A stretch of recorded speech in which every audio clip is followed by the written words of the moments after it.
PSG Fan TV, bonsoir à tous, bonsoir à toi Miguel. Salut Byron. J'arrête pas de le dire, match compliqué. Je vais te lancer sur finalement les ailiers. Donc ce soir, Dembélé qui est souvent critiqué, un peu moins, parce que voilà, il s'est délivré le week-end dernier, on le sait, et on sait qu'il est détonateur dans cette animation, tant critiquée, cette animation parisienne. Parce qu'on peut en vouloir finalement au numéro 9 et au AUX du Paris Saint-Germain, mais est-ce que cette animation au niveau des ailes manque de flux, j'ai envie de te dire?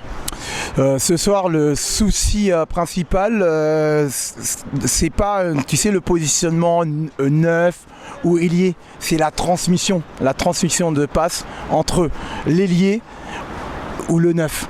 À chaque fois quand Dembélé il centrait, il n'y avait pas le neuf présent, ou vice versa quand soit Kolo Muani qui avait le ballon ou Ramos qui est rentré plus tard, ils étaient trop éloignés des uns des autres. Et moi c'est ça qui m'a frappé. Je trouve que la ligne d'attaque et même la ligne milieu et défensive, ils étaient trop éloignés des uns des autres. Et c'est pour ça que c'était souvent par des gestes individuels que par des gestes collectifs. Et c'est par des gestes collectifs que tu déstabilises une équipe en bloc.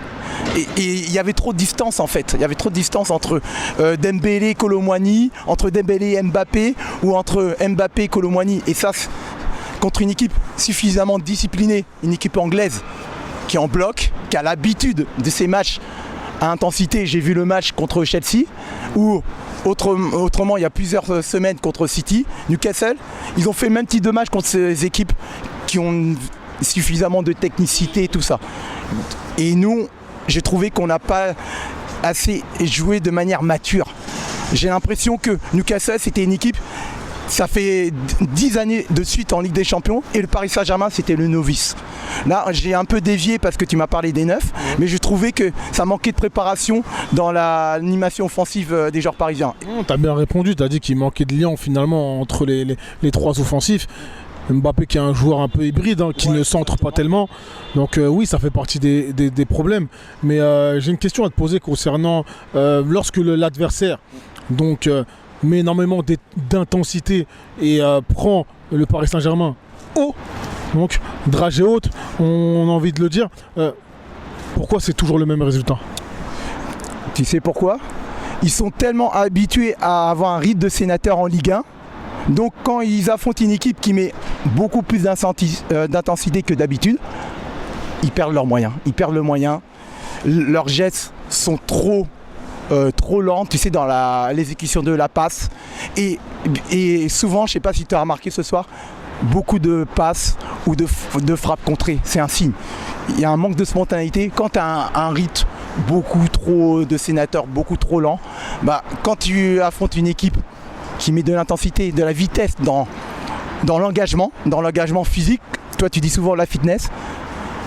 Paris qui est trop sénateur, trop liquéfiant, toutes ces choses-là, on n'est pas habitué à ce genre d'équipe. On perd notre football tout simplement, on panique, on fait des mauvais choix, les transmissions ne sont pas assez appuyées et on est totalement déstabilisé. C'est exactement ça. Un dernier mot, peut-être d'espoir ou positif pour cette fin d'année, donc 2023. Paris Saint-Germain va certainement se qualifier donc pour les huitièmes de finale, on l'espère. Pour toi, quel est peut-être l'axe positif? Il faut toujours les améliorer les axes, mais quel est l'axe positif pour toi sur ce match? Bon, l'axe positif, il y a deux choses. On a concédé très peu d'occasions. Ça, c'est rare cette saison parce que quels que soient les adversaires en Ligue des Champions, on concédé beaucoup de tirs. Là, ce soir, pas beaucoup, même si Newcastle a une tendance à jouer bien bas, à ne pas perdre surtout. Et malgré le déchet qui est pour moi très embêtant, on a eu beaucoup d'occasions. Donc Paris, c'est une équipe qui se crée énormément d'occasions.